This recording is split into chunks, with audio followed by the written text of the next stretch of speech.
Bon, bonjour, dans ces conditions un peu particulières. Donc, je vais quand même essayer de continuer le cours et puis de vous donner à peu près l'ensemble des informations que je voulais que vous puissiez avoir dans le module JDCA. Donc, ça va être un peu particulier, mais on va le faire. Alors, j'ai réussi à trouver un endroit dans la maison où je peux à peu près projeter. Et donc, on va commencer. Et s'il vous plaît, un peu de calme dans les rangs. Merci. Alors bon, sur ce module, on avait rapidement pour vous remettre dedans, hein, on avait vu que c'était le module grande difficulté de compréhension des attentes de l'école, des attendus de l'école. Vous avez travaillé, on devait travailler, enfin, vous avez travaillé avec Sylvie Pierre, avec Estelle Marot, avec Annabelle Rémy. Vous avez travaillé avec moi sur le début de ce cours. On devait avoir Marie-Rose Rodriguez-Martin, évidemment, ça c'est parti. La suite du cours, bah, je vais la faire. Vous aurez Karine Norroy. Et qui vous a donné déjà des choses en ligne à faire. Et puis bon, il y avait le module, la fin du module, qui consistait quand même beaucoup en partage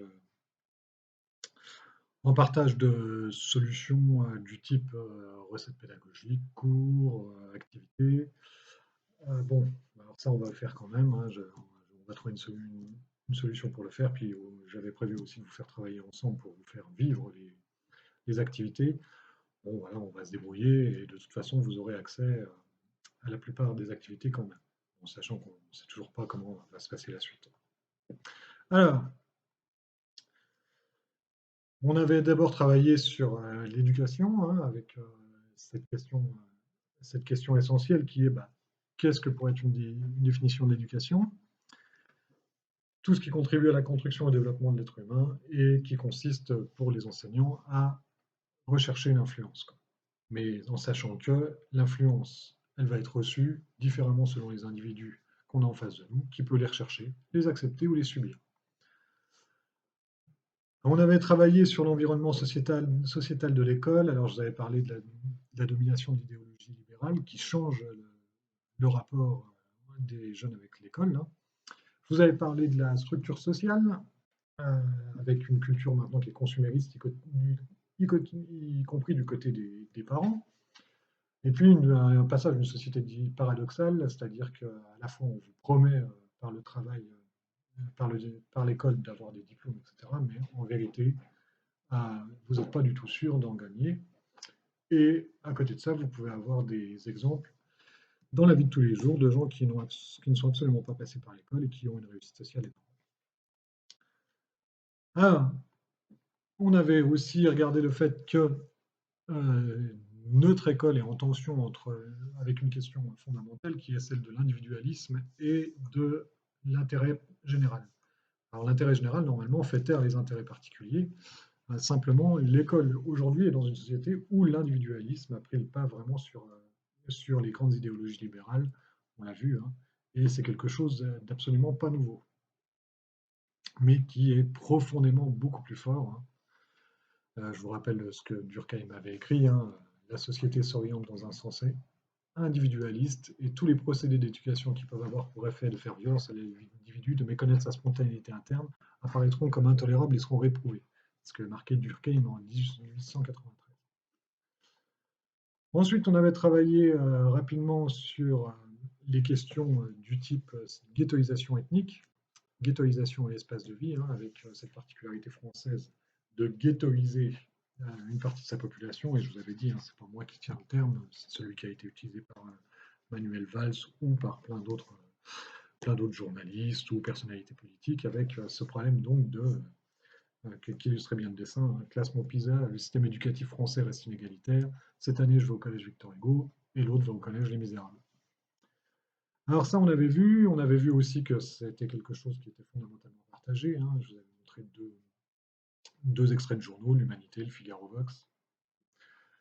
Il y avait cette question aussi qui changeait le sens de l'école, c'est le monde médiatique et virtuel, hein, avec la confusion réelle-virtuelle, les effets de loupe qu'on appelle les buzz, hein, les messages paradoxaux entre ce qui relève de l'éducation et ce qui est vu dans les médias, le jeunisme, et puis l'effet cathartique qui en dépend. Bon, il y avait aussi tout ce qui était autour des structures familiales fragilisées, le rapport au niveau des parents avec l'école, mais aussi avec leur enfant, hein.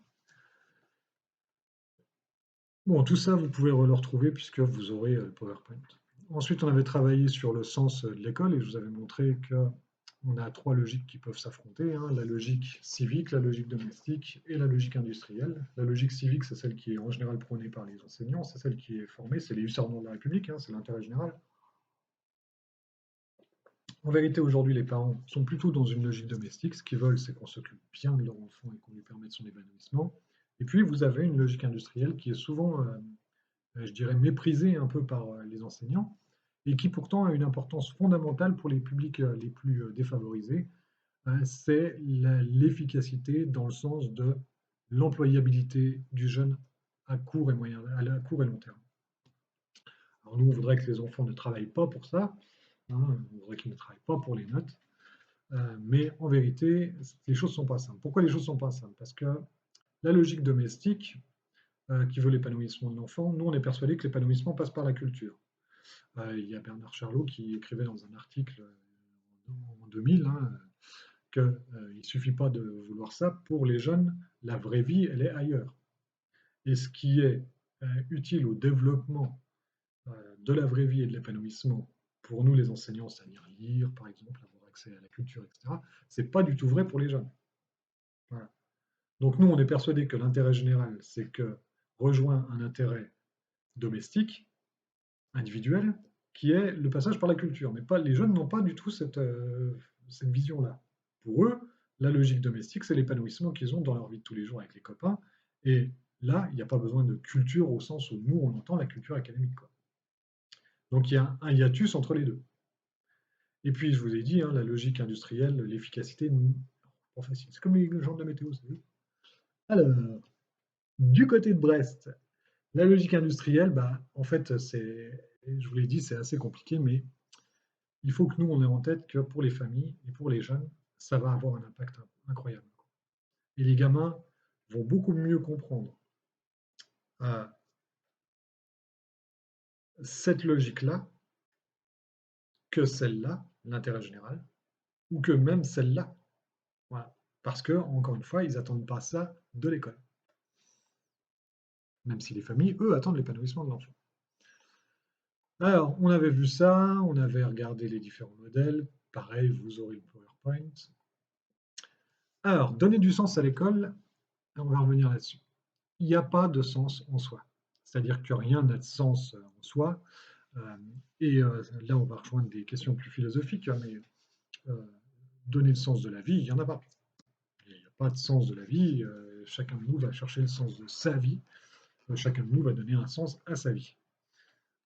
Certains vont le faire à travers la religion, d'autres vont le faire à travers l'épanouissement personnel, d'autres à travers la conquête du pouvoir, de l'argent, etc. Enfin, peu importe, mais il n'y a pas vraiment de sens à la vie. Voilà. Certains vous diront que que ça passe forcément par la construction d'une famille, et d'autres vous diront qu'il est hors de question qu'ils fassent des enfants. Voilà. Alors, et c'est comme ça qu'on arrive d'ailleurs à l'absurdité de l'existence, où il n'y a pas de sens du tout. Camus, il n'y en a pas. Point. Alors pour autant, comme il n'y a pas de sens inné ni à la vie ni aux choses, en fait, c'est un rapport entre une situation donnée et la visée, l'intention personnelle. C'est comme ça que nous, on va se donner du sens à notre existence et, pour revenir à nos moutons, donner du sens aussi à notre travail. Alors, quel sens que je donne à l'école? On avait travaillé dessus, hein.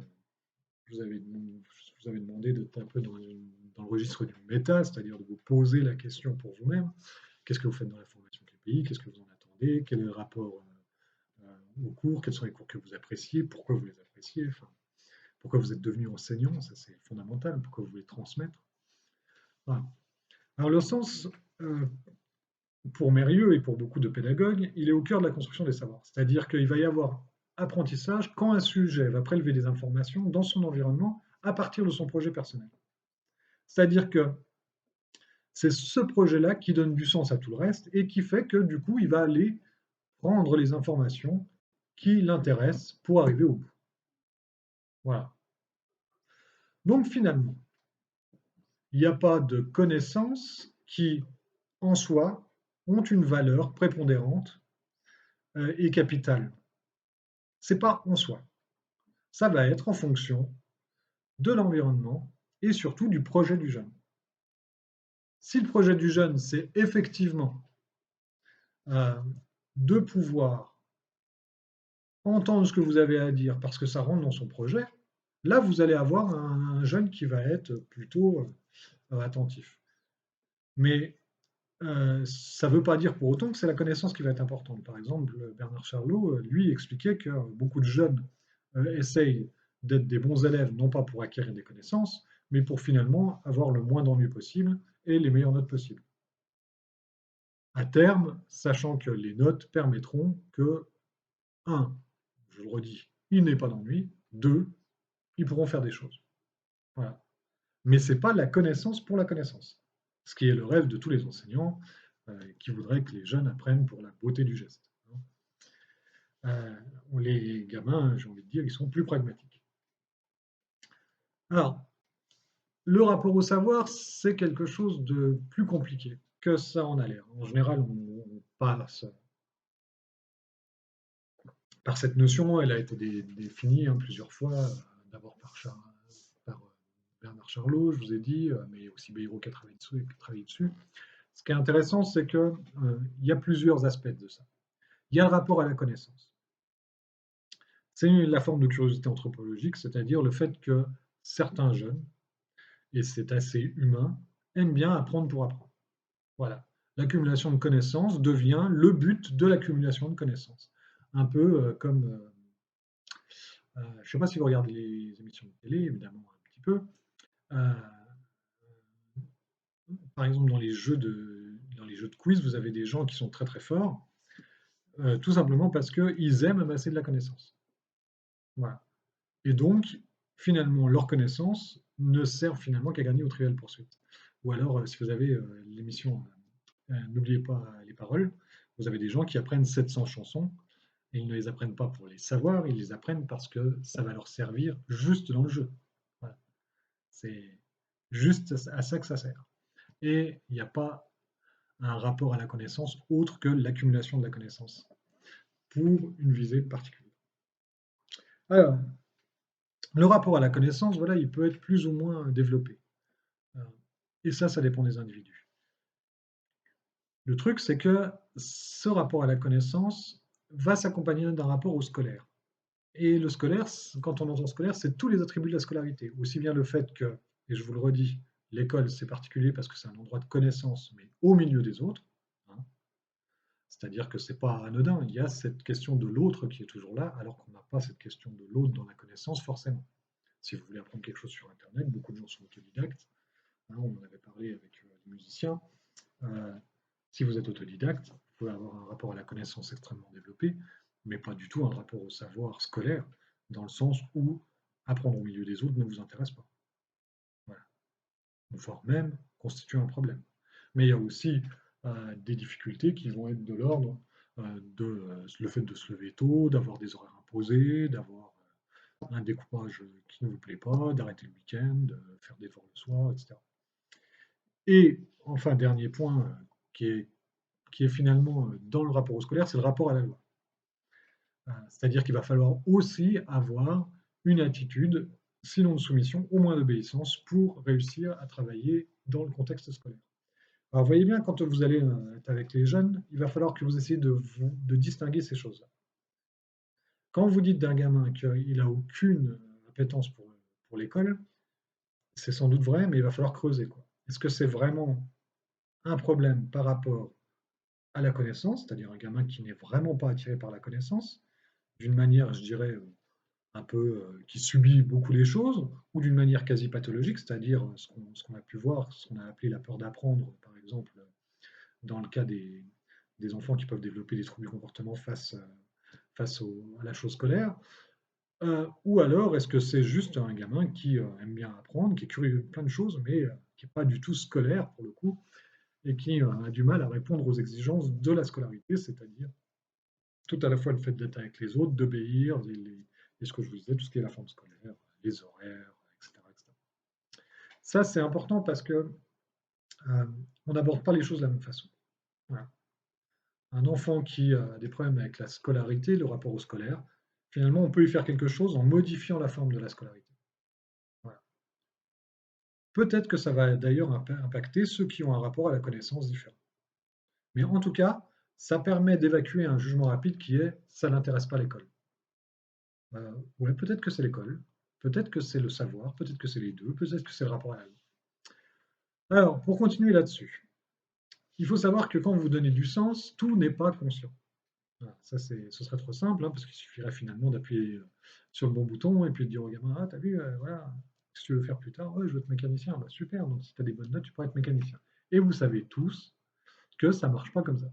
Il y a beaucoup de gamins qui vous disent vraiment et qui ont vraiment envie de faire quelque chose, mais pour autant, vous avez beau leur dire et leur répéter que ça va servir, ça ne se passe pas. Il y a des visées conscientes et d'autres visées inconscientes. Alors, la grande visée inconsciente, c'est ce qu'on appelle la sublimation des pulsions chez Freud. Alors, c'est quoi la sublimation des pulsions? C'est-à-dire que Freud pense que les pulsions Eros et Thanatos, hein, les premières pulsions de vie et de mort, vont être, vont prendre vont être bloquées. Alors, on va y revenir, hein, donc les pulsions vont être bloquées par le surmoi, c'est-à-dire votre gendarme intérieur qui va vous interdire d'exprimer certaines qui vont être je dirais, en contradiction avec le contrat social et avec les normes sociales. Par exemple, vous avez des envies de mort, hein, vous avez par exemple envie de tuer votre professeur, vous ne le faites pas. Hein. Vous ne le faites pas parce que vous avez intériorisé le fait que c'est pas bien. Mais simplement, toutes ces pulsions-là, elles peuvent être sublimées et devenir quelque chose d'autre. Alors, les sublimations des pulsions, on les voit facilement dans les conquêtes de pouvoir, mais on les voit aussi, par exemple, dans tout ce qui est artistique, où les grosses angoisses, les grosses envies, le désir va être transformé en œuvre d'art. Alors, d'ailleurs, je crois que c'est Manu Larsenet qui a sorti une BD là, et dans sa BD, il dit à un moment donné que son héros a le choix entre l'hôpital psychiatrique ou la création. Alors, il y a des constructions psychologiques aussi qui sont impensées. C'est-à-dire que vous allez rechercher des choses dans la visée inconsciente que vous avez qui vous échappent totalement. Voilà. Vous pensez que vous voulez être boulanger parce que vous aimez le pain. En vérité, vous allez rechercher quelque chose qui est de l'ordre de accomplir le désir de votre père qui lui-même voulait être boulanger, etc., etc. Il y a des choses comme ça qui s'imposent à vous. Vous croyez que vous aimez la mécanique. En vérité, ce que vous aimez, c'est les motos. Voilà, et ce que vous aimez, c'est la vitesse et le risque. Enfin, voilà. Il y a des projections, c'est-à-dire que vous attendez quelque chose d'un métier, alors qu'en fait, bon, c'est tout à fait à côté de ça. C'est comme ça d'ailleurs que souvent on demande aux jeunes de faire des stages, hein, parce qu'ils se projettent en peintre, on ne sait pas très bien ce qu'il y met. On va lui faire un stage en peinture et là il va dire pas du tout ça, quoi. Par contre, le fait de se projeter en tant que peintre, hein, pas celui qui peint, mais le peintre, eh ben, ça fonctionne. Il y a des effets transférentiels, c'est-à-dire que le jeune choisit, nous-mêmes, hein, choisit une vocation à partir de l'élément transférentiel, c'est-à-dire de la relation qu'il a mis en place avec quelqu'un. Voilà. Et c'est là-dessus que ça marche, quoi. Le gamin est devenu, voilà, son stage s'est très bien passé en boucherie. C'est pas la boucherie, ça s'est bien passé avec le maître d'apprentissage, quoi, qui le responsabilisait, le valorisait, etc., etc. Et puis, il y a ce que j'appelle aussi, il y a les résolutions des équations familiales, où vous avez quelqu'un qui se sort de la complexité de sa place dans la famille à travers une réussite professionnelle ou une orientation professionnelle. Voilà. Je parle toujours de mon meilleur copain qui est issu d'une famille de médecins, qui lui est plongeur, a raté ses études, mais a eu le génie d'épouser un médecin généraliste, enfin une dame, médecin généraliste. Voilà. Donc si vous voulez, voilà. C'est le seul qui n'est pas médecin dans les enfants et les parents. Sur les parents, il y a un des deux qui est médecin. Là, il y a beaucoup de médecins dans la famille. Et lui, il est plongeur, mais il s'est marié avec un médecin. C'est pas beau ça. Et voilà comment on réussit, le tour est joué. Alors, évidemment, il y a d'autres sens. Ce qui est important de retenir, c'est que ce qui se passe pour le jeune est assez mystérieux. Et plutôt que de vouloir absolument lui démontrer qu'il a tort, il est plus intéressant de l'accompagner là-dessus, quitte à transformer petit à petit euh, sa représentation du métier. C'est-à-dire que le conseil que je vous donne, c'est que face à un gamin qui vous dit mordicus, qui veut être mécanicien, alors que vous sentez bien qu'il n'aime pas être sale, hein, qu'il n'aime pas être par terre, que les difficultés physiques, c'est pas pour lui, et qu'en plus, il n'a aucune logique mécanique, eh bien, laissez-le aller en stage. Laissez-le aller en stage parce que si vous ne le laissez pas aller en stage en lui disant c'est pas pour toi, c'est vous qui allez constituer un problème. Et c'est pas le métier en lui-même. Donc il vaut mieux accompagner un gamin dans son désir jusqu'à ce qu'il se rende compte que c'est pas pour lui. J'ai envie de dire, dans ce cas-là, vous avez gagné, c'est-à-dire que ça correspond, entre guillemets, à ce que vous attendiez. Et puis, vous avez aussi la possibilité que le gamin vous démontre l'inverse. Et là, vous avez appris quelque chose, c'est que euh, ça peut être un sacré moteur, le désir. Alors, donner du sens à l'école, comment on va faire? On a évidemment, euh, plusieurs possibilités de le faire. Il faut quand même savoir que le rapport entre l'école et la société va impacter le sens de ça. L'école, aujourd'hui, telle qu'elle est faite, hein, c'est-à-dire la transposition didactique des savoirs, on va y revenir, répond à des questions que les élèves ne se posent pas. Voilà. C'est-à-dire que, euh, et là aussi, Charlot le montrait il disait, Charlot, que les enfants, enfin les jeunes se posent des questions sur la vraie vie. Et la vraie vie, c'est quoi? C'est ce que je vous disais. C'est la place dans la société, le territoire, la place dans la famille, l'argent, le sexe, euh, le pouvoir, etc., etc. Toutes ces questions-là, elles ne sont pas traitées à l'école, en tout cas pas de front, hein. Et quand les jeunes les évoquent, on est souvent gêné avec ça. C'est-à-dire, c'est pas la place de l'école. Vous savez, c'est le gros débat. Est-ce qu'on doit répondre à ça, quoi. À la limite, c'est quand on fait de la philo qu'on va pouvoir y répondre. Et souvent, les jeunes vous disent que ça ne les intéresse pas. Parce que là aussi, c'est la forme scolaire qui prend le dessus, quoi. On connaît tous des profs de philo qui ont réussi à passionner les élèves en partant non pas de la forme des savoirs, mais en permettant aux jeunes de mettre en avant leurs réflexions. Et ce que Charlot montrait dans son travail, c'est que les gamins associent la réflexion plutôt aux questions de la vie, de la vraie vie, alors que la réflexion, pour eux, c'est pas forcément l'école, quoi. Alors, il y a aussi une difficulté pour les jeunes, c'est de comprendre que nous, on travaille toujours à long terme. Les jeunes ont une vision forcément à court terme, quoi, de par leur histoire, leur âge, etc. Voilà, c'est une vision à court terme. Et vous avez vu, les cheveux, c'est un vrai problème pendant le confinement. Et puis, vous avez cette question de l'espace anonyme contre l'espace individualisé. Je vous l'ai dit, le sens, c'est un individu. Et le rapport qu'il va trouver entre les connaissances qui lui sont acquises, les informations qu'il peut prélever dans son environnement, et euh, ce qu'il va pouvoir en faire dans son projet à lui, et ben ça, évidemment, à l'école, à partir du moment où on fait du prêt-à-porter, bah, difficile pour chaque jeune de trouver dans chaque connaissance quelque chose qui lui est utile pour la suite, quoi. C'est assez logique. Alors, le rapport au savoir, je vous l'ai dit, il est déterminant. Il y a trois dimensions, psychologique, sociologique et l'épistémologie scolaire. Le rapport au savoir, il va être impacté parce que vous avez une dimension, donc on l'a vu, psychologique. C'est chaque jeune qui, d'une certaine façon, en fonction de son histoire et de son psychisme, va développer ou pas des appétences pour l'école et pour le savoir. C'est très mystérieux. Voilà. On a le cas de jeunes qui se révèlent sur le tard. Enfin, pour ceux qui ont lu Daniel Pénacre, dans chaque grande école, il raconte combien, en fait, il comprenait rien, et à tel point que sa famille pensait même qu'il était idiot. Et puis tout à coup, il y a une révélation, quoi. Et lui se vit comme idiot pendant cette jeunesse-là, cette enfance-là, à côté d'ailleurs d'un frère, je crois, qui me semble qui est médecin, qui est brillant comme tout. Et lui, c'est le pauvre petit canard, quoi. Vous avez des dimensions sociologiques, et là, c'est là où c'est important, parce que nous, c'est celle qu'on connaît le mieux. Quand je dis nous, c'est-à-dire les enseignants spécialisés, c'est vous avez là plusieurs impacts sociologiques qui sont très très forts. Le premier, c'est ce qu'on appelle en général l'autocensure, hein, on en avait parlé, c'est l'autocensure des familles, je vous en avais déjà parlé ailleurs, c'est-à-dire que les familles issues d'un contexte social et professionnel qui n'a pas été obtenu par l'école euh, vont considérer que l'école, c'est pas pour eux. Ils le disent comme ça, c'est pas pour nous. Les grandes études, c'est pas pour eux. On n'est pas fait pour l'école. Et l'autocensure va se mettre en place de façon très très forte, d'autant plus qu'elle est inconsciente.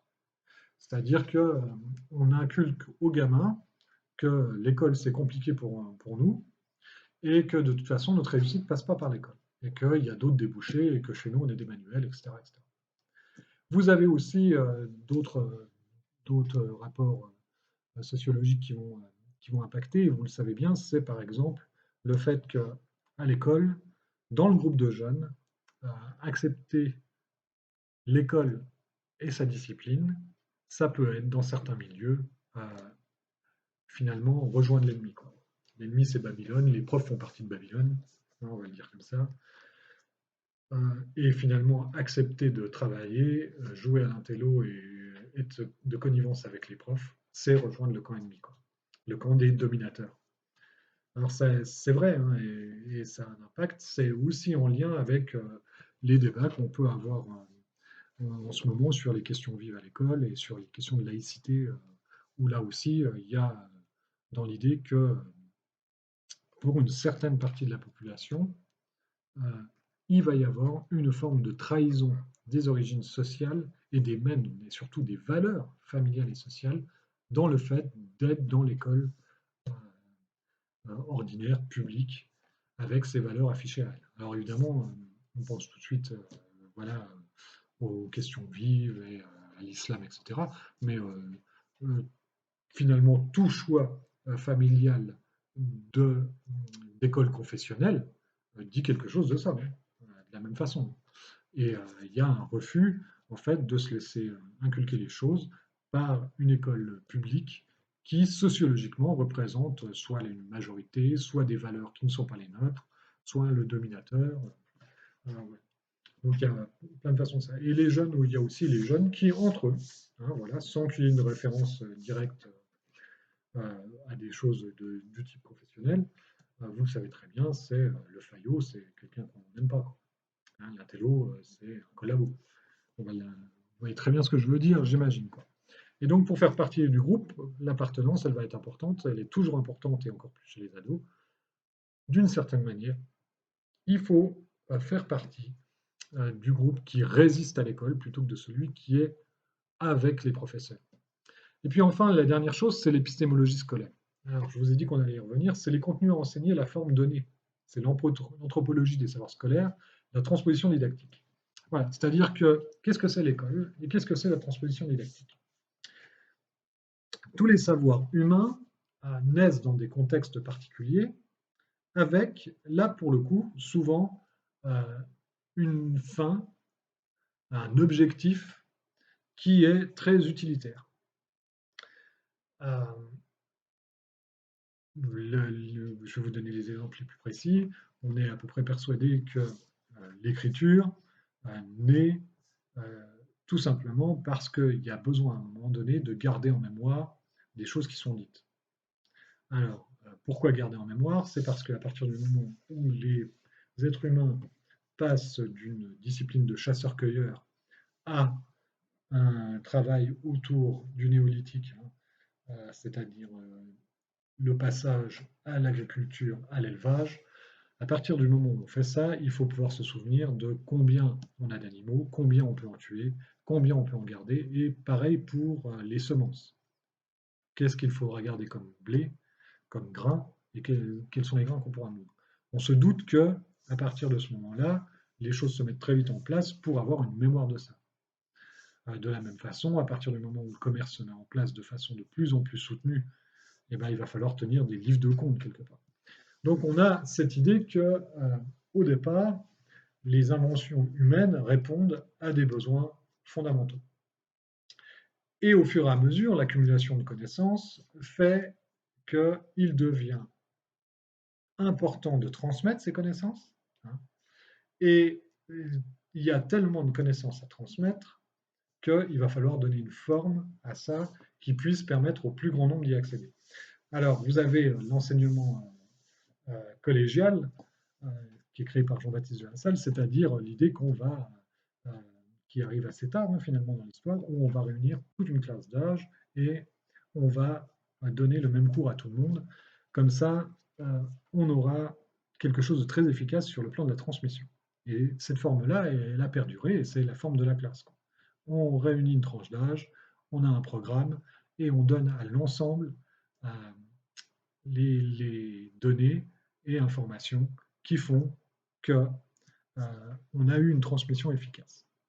Alors pour faire ça, il faut se mettre d'accord sur des programmes, des cursus, hein, des curriculums, et c'est là où on va avoir une transposition didactique entre le savoir, son utilité et quelle forme ça va prendre pour être appris.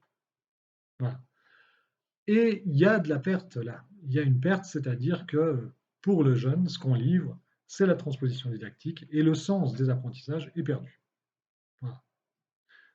Évidemment, un gamin, si on lui apprend à faire du feu pour manger des chamallows, il voit bien l'utilité.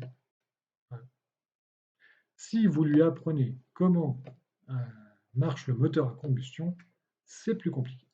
C'est plus compliqué parce que, un, il ne conduit pas, et deux, le moteur à combustion, il marche tout seul. Donc il n'y a pas tellement besoin de savoir comment marche le moteur à combustion pour faire de la voiture. Voilà. Et cette question-là, elle est importante, hein, parce que la question de la transposition didactique, elle est permanente. Qu'est-ce qu'on retient dans les savoirs à enseigner? Quels sont les savoirs qu'on va enseigner? Quels sont ceux qu'on ne va pas enseigner? Et comment finalement on rattache tout ça au but du savoir. Et c'est très compliqué, c'est très compliqué. La question des mathématiques, elle est essentielle à cet égard, quoi.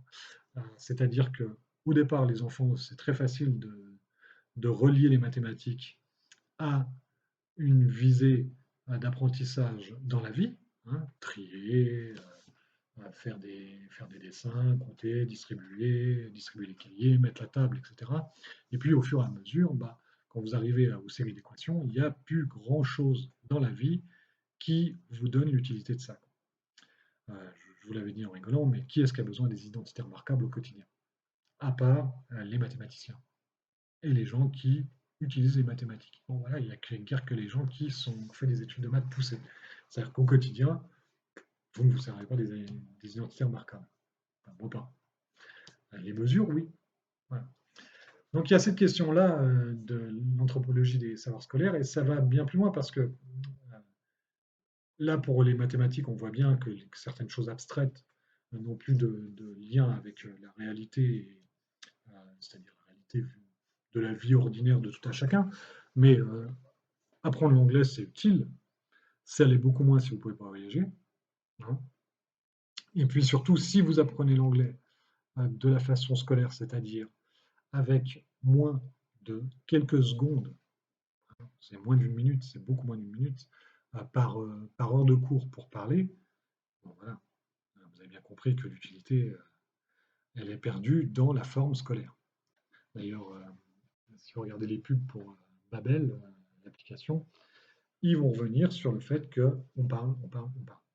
Et c'est comme ça qu'on en arrive finalement à avoir de l'anglais qui aujourd'hui, et dans l'apprentissage des langues, on dit qu'on va apprendre de l'anglais conversationnel, de conversation, qui s'opposerait finalement à de l'anglais scolaire, de l'anglais littéraire, qui n'a pas grand sens en fait, à part pour avoir des bonnes notes à l'école. Bon, de toute façon, je vais même aller plus loin et je vais le faire de façon provocante. À quoi ça sert d'apprendre l'anglais? Enfin, tous les profs d'anglais sont passés par les pays anglo-saxons, c'est-à-dire qu'on a finalement, on n'apprend jamais une langue simplement en étudiant en France la langue.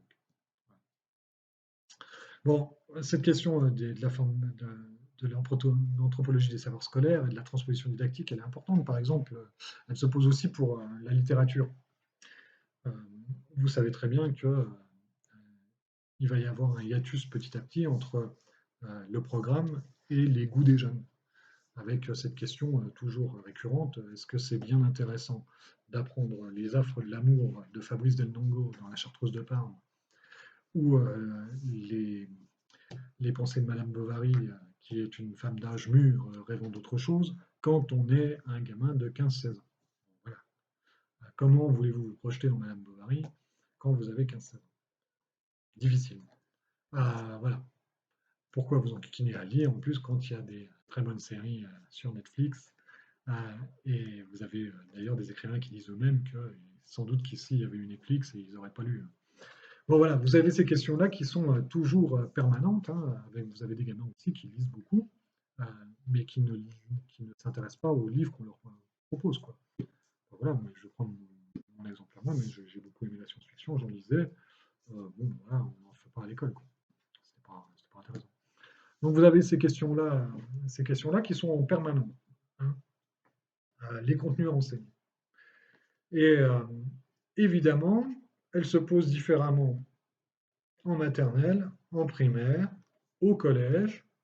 Collège, j'ai envie de dire, c'est presque le moment où c'est le plus déconnecté de ce qu'attendent les jeunes, hein, parce que ils ne sont pas encore dans une voie professionnalisante, évidemment, ils n'ont pas fait de choix, le collège général est unique et il se revendique comme tel. Et là, pour le coup, les jeunes sont déconnectés le plus fortement possible du sens qu'ils aimeraient donner aux apprentissages, ou qu'ils pourraient leur donner. C'est seulement après, finalement, au lycée, on va commencer à choisir des options, même avec la réforme du lycée, d'ailleurs, on est là-dedans, hein, l'idée qu'on va composer au choix, et c'est vraiment ensuite, dans la formation professionnelle, qu'on va pouvoir vraiment étudier ce qui fait sens pour nous dans un projet professionnel ou dans la connaissance pure. Voilà, on peut vouloir être médecin pour être médecin ou parce qu'on s'intéresse très très fortement au fonctionnement biologique. Et les deux sont vrais. Voilà. Donc cette question-là, elle va vous impacter normalement, logiquement. Quand on est, comme certains d'entre vous, en lycée professionnel, la question devrait être plus simple. Voilà. Simplement, vous le savez, euh, on va le dire comme ça, mais la plupart du temps, l'option professionnelle est choisie par défaut. C'est-à-dire que les gamins se retrouvent finalement dans une orientation qu'ils n'ont pas vraiment choisie. C'est-à-dire que, je vous avais dit, hein, en France, on a une voie royale. Cette voie royale permet d'accéder aux grandes écoles. Et au fur et à mesure du trajet, vous êtes sélectionné jusqu'à ce qu'il n'y en ait plus qu'un tout petit filet qui puisse passer dans la voie royale. C'est vraiment l'entonnoir. Vous réussissez votre maternelle. Normalement, ça se passe bien.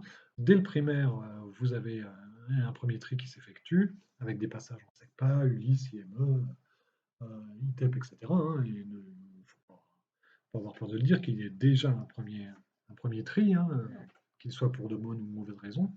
Et vous avez ensuite au collège, évidemment par le système des options et des séries, et ensuite par le système de filtration d'entrée dans les grandes écoles, etc.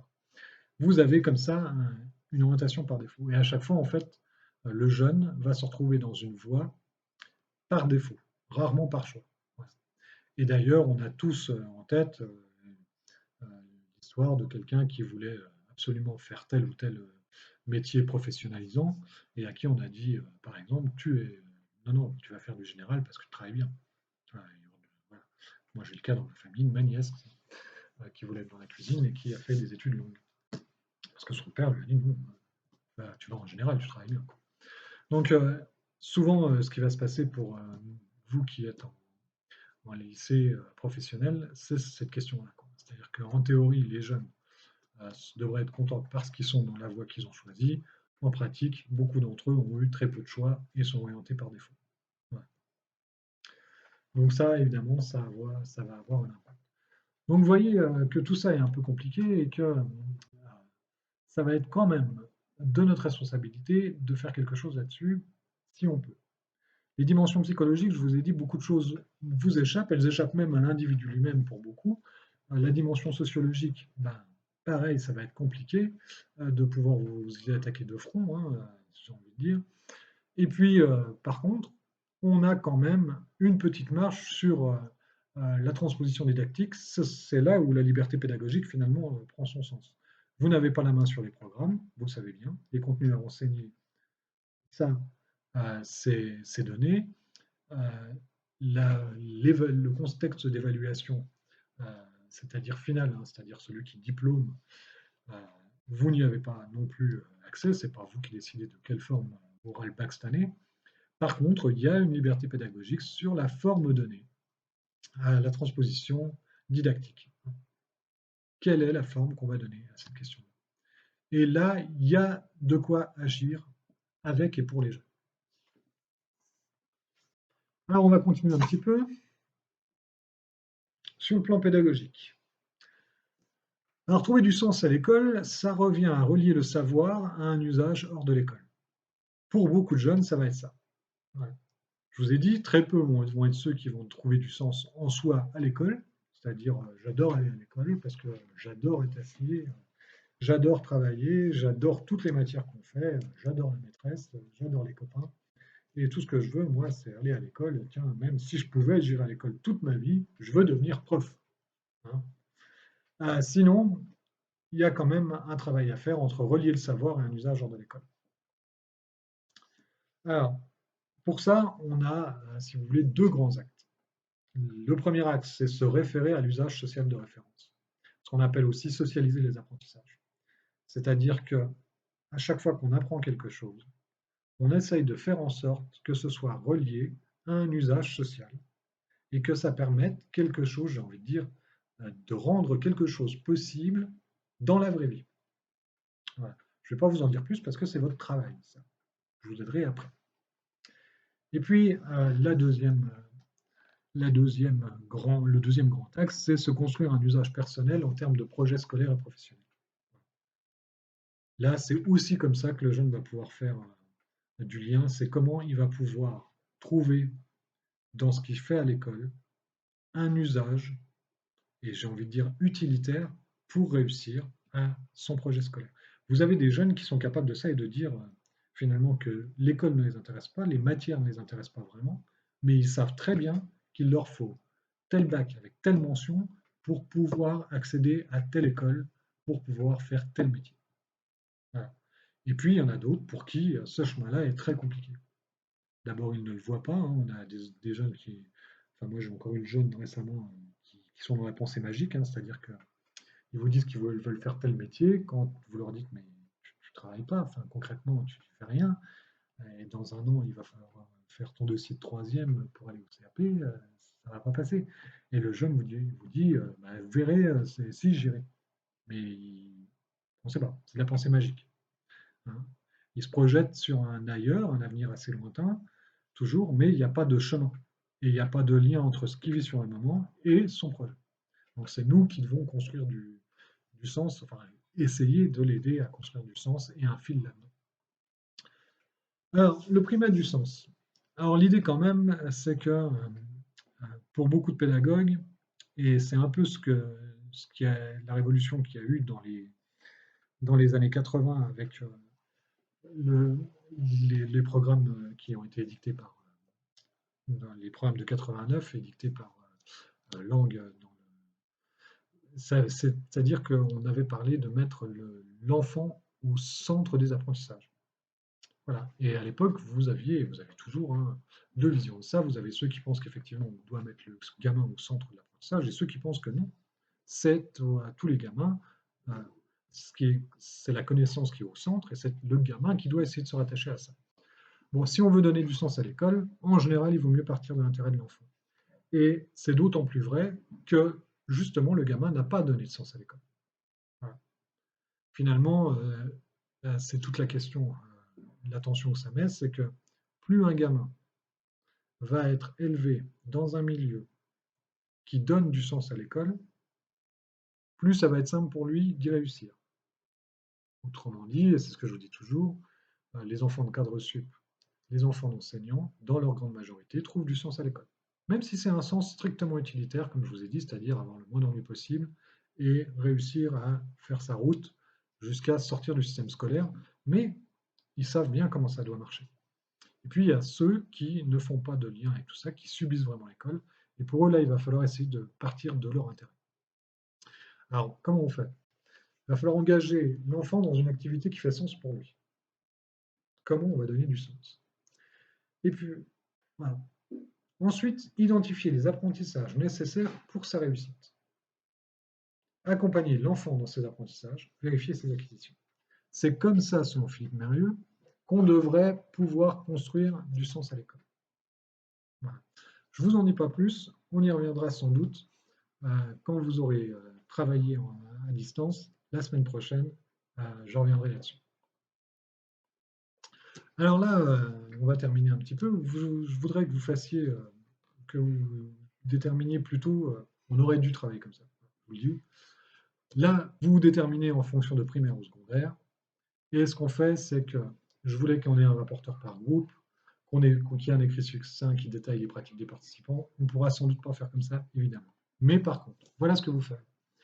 Vous allez essayer de répondre à, concrètement, en classe, comment on fait pour évaluer le rapport au savoir des élèves. Là, on n'arrive pas à lire, mais c'est évaluer le rapport au savoir des élèves. Ensuite, la question, ce sera comment on fait pour socialiser les apprentissages? Comment on fait pour se construire un usage personnel en termes de projet scolaire et professionnel? Comment on fait pour les enfants et pour les jeunes en général d'être en situation de réussite? Comment on fait pour développer ses facultés à exprimer son avis, ses sentiments et ses souhaits avec l'adulte et ses pairs? Et enfin, comment on trouve des modalités de communication non conflictuelles? Ça, tous ces items-là, je les tire euh, du programme du KPI. Alors voilà, vous avez 6 questions. Évaluer le rapport au savoir des élèves, socialiser l'apprentissage, construire un usage personnel en termes de projet scolaire, permettre d'entrer en situation de réussite, développer ses facultés à exprimer son avis, ses sentiments, trouver des modalités de communication non conflictuelles. Et bien, je vais vous demander simplement, à chaque fois, un exemple de ça, dans votre pratique. Voilà. Ça n'ira pas plus loin. Une ligne, deux lignes, trois lignes, vous faites comme vous voulez. Voilà, donc, si vous ne trouvez pas, si vous n'avez aucune idée, ne mettez rien. Et puis, ben, moi, je vais récupérer les écrits, je vais les regarder, je vais aller dans une nouvelle vidéo, je reprends et je commente tout ça la semaine prochaine. Bon, écoutez, j'espère que c'était pas trop enquiquinant, quoi. C'était un peu bizarre. Bon, au début, j'étais un peu déstabilisé. Bon, maintenant, voilà, je préférais faire comme ça et qu'on puisse commenter. Évidemment, n'oubliez pas non plus de poser des questions si vous en avez sur le cours, des précisions, et puis je vais essayer de vous donner 2-3 documents à lire, mais qui ne sont pas obligatoires. Voilà. Eh bien, écoutez, bonne journée, et puis bonne continuation, et surtout, prenez soin de vous, hein, et sortez courir. Voilà. À bientôt.